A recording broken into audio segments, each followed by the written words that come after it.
evening. Thank you so much for joining us tonight. After tonight's presidential debate on ABC, I'm Craig McKee. It was an eventful and historic night in Philadelphia as former President Donald Trump and Vice President Kamala Harris went head-to-head in what many consider one of the most highly anticipated debates in recent history. The questions mainly focused on hot-button issues like the economy, abortion access, and immigration. But moderators also dug into both candidates' past, questioning former President Trump's insistence that the 2020 election was stolen and asking Vice President Harris about a number of policy changes that she's made over the past 4 years. The debate comes at a time when polls are tightening up, with the race seemingly in a dead heat with just 55 days to go. We'll see in the coming days how or if the debate had any impact on voters. In what may be the only presidential debate of this election, many tuned in tonight to hear from both parties and who may be the next president of the United States. WCPO 9 News reporter Marlena Lang brings us local reaction and why this debate is important for this election cycle.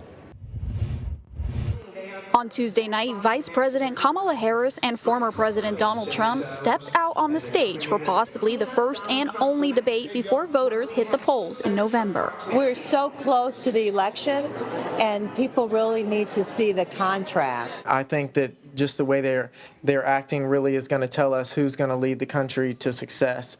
And I think that Donald Trump has proved himself that he is the right one. Topics of Tuesday night's debate included immigration, the economy, and January 6th. While Trump and Harris were on the debate stage, I spoke with local Democrats and Republicans to hear their live thoughts on how their candidates were performing. It's clear that Kamala Harris has what it takes to be the president of the United States and cares about all of the Americans. Former president is doing a great job. I mean, he's sticking to his policies, and he's really not he's not focusing on her, he's focusing on him. And to see their thoughts on the other side as well. Donald Trump is regurgitating all the same old stuff that we always hear. Some of it true, some of it not true. It's hard to tell. She's not really sticking to her guns. She's kind of just going all over the place, and she's not focusing on her policies.